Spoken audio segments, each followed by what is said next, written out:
Hello, it's your friendly neighborhood host, JT Wheatley, back again for another episode of the History of Comics podcast, this time with the history of all-Negro comics, the first black comic by black comic book creators. While black creators did make inroads into comic books during the Golden Age, it was for white-owned books that featured stories starring white characters. While there was nothing wrong with this, as today's creators of all races write and draw stories featuring all races, as well as they're able to, the predominance of the white media was a problem at the time. However, one innovator wanted to change that, creating a comic book that not only starred black characters, but was made by black creators. His name was Orrin Cromwell Evans, and in the comic he would create was the history-making all-Negro comics. Orrin Cromwell Evans was born on September 5, 1902 in Steeltown, Pennsylvania to George and Maud Evans. His father was a butler while his mother was a music teacher, a rare position for a woman, let alone a black one, to have at the time. However, Orrin Evans would witness contrasting racism at an early age, as his father, George, was light-skinned enough to pass for white, but his mother was dark-skinned, thus sometimes having to pretend to be the family's maid when strangers visit their house. By 1920, the Evans family had moved to Philadelphia, where George now owned a garage, and Orrin attended West Philadelphia High School.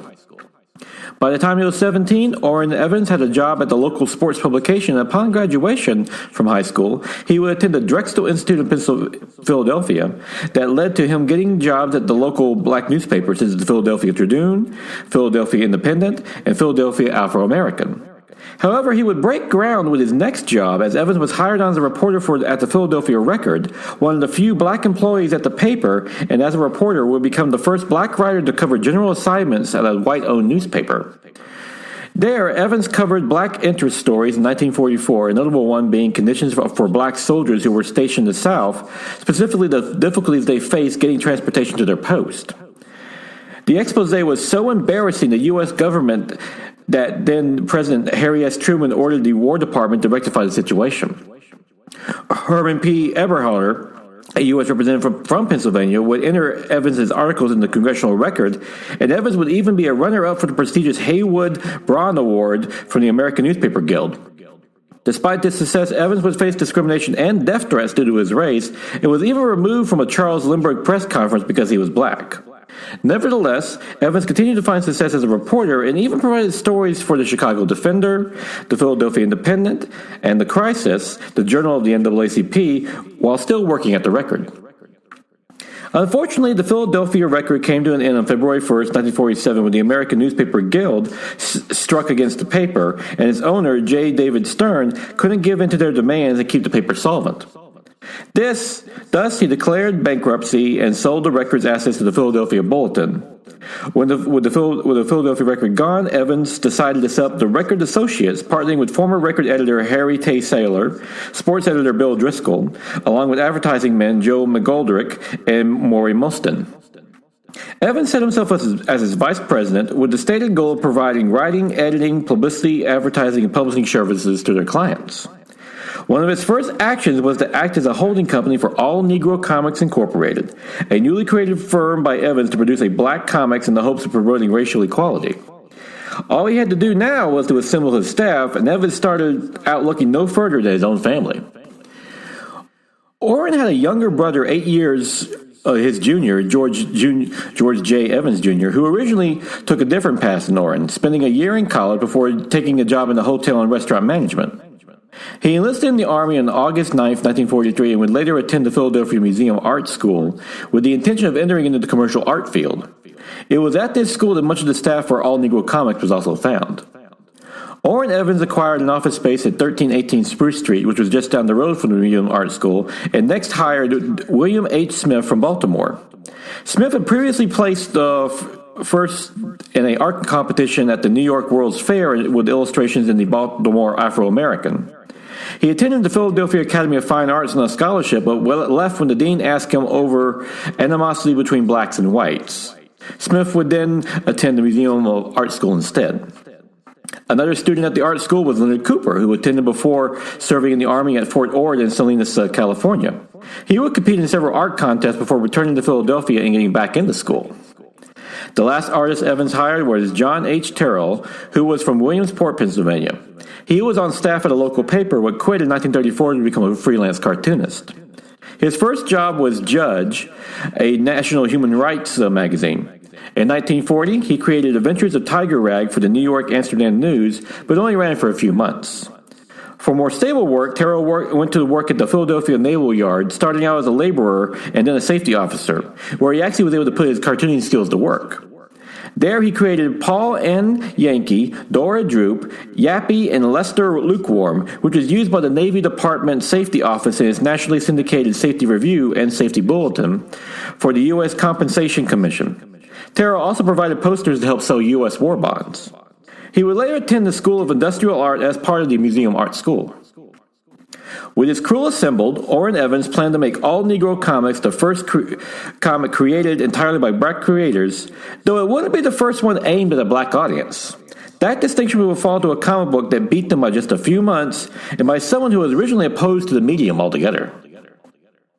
George J. Heck was the first publisher of Parents Magazine and the head of the Parents Institute, originally believing that comic books were a threat to children's character development. However, once he saw that they weren't going away, he decided instead to create good comics to counter the bad influences of the bad ones. Thus, Heck and the Parents Institute published the series like True Comics, Real Heroes, and True Aviation. He next tried to get Extra, a book aimed at black readers in 1947, as a promotional comic published, believing that comic books was an ideal way to reach black readers. In Heck's own pitch, he even stated that many of them don't read so well.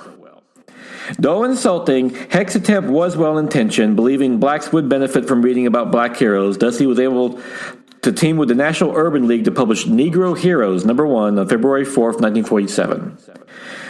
The comic featured stories and subjects like Matthew Henson, the black polar explorer who accompanied Roger Perry in the early 1900s to reach the North Pole, and even claimed he was the first to actually set foot there.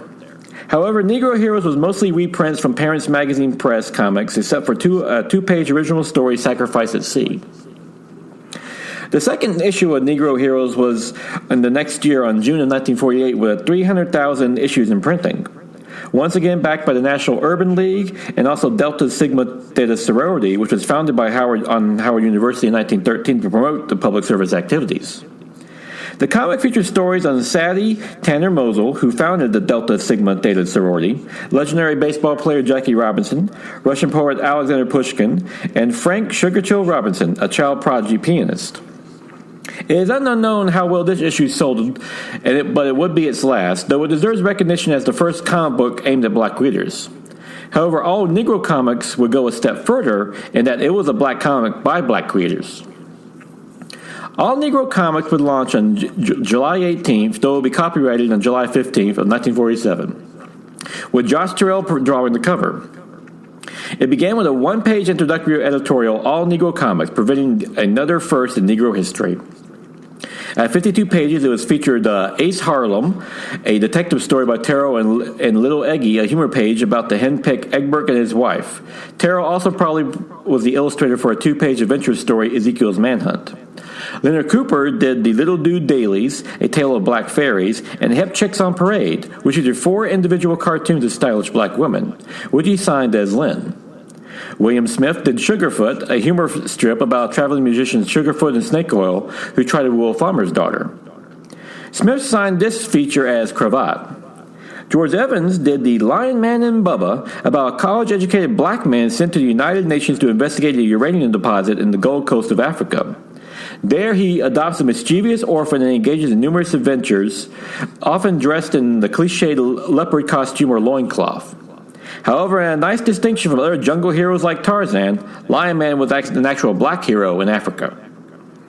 The book was praised by Eleanor Roosevelt, though received mixed reaction in the media, with more than a few at least acknowledging the significance of the comic.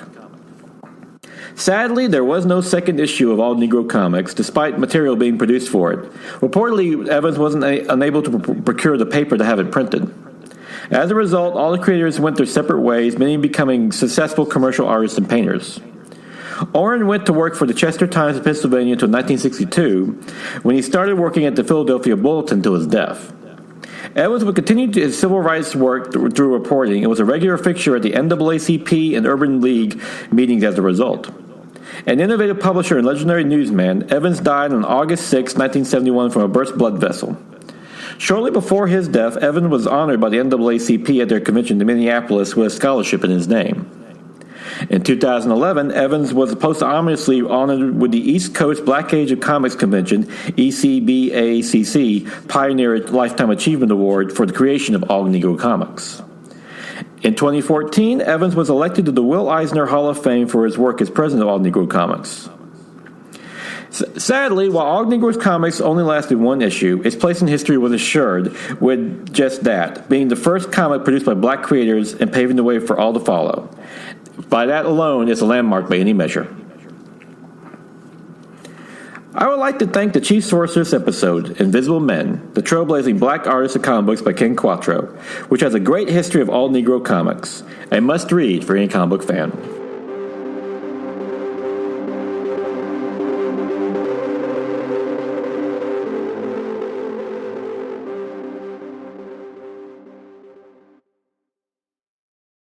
Great things are coming on the Nerd Bliss podcast. We're changing up our presentation while keeping the candidness that you enjoy. We'll cover all your favorite shows and movies, with maybe a few surprises along the way. And you, yes you, will have opportunities to be on our show on a regular basis. That's right, you've got the Zoom Pro account, and we're going to use it. So be ready. Find us at nerdblisspodcast.com and esonetwork.com, and on all the socials at NerdBlissPod. Nerd Bliss. Listen up. And now it is February 22nd, 2024. Time for the favorite comic of the week. Ultimate Spider-Man #2 by Jonathan Hickman and Marco Di Cecchetto, which finds the middle-aged Peter Parker in this universe who had basically a normal life at this point, married to MJ with 2 kids. But when it was revealed with the last issue that he actually was destined to become Spider-Man Peter Parker, he decides to step into the mantle and, well, doesn't quite do as well as he hopes. And a very hilarious twist as he actually runs up to a classic villain of his, while at the same time dealing with his family life at home as his new status as a superhero starts to change.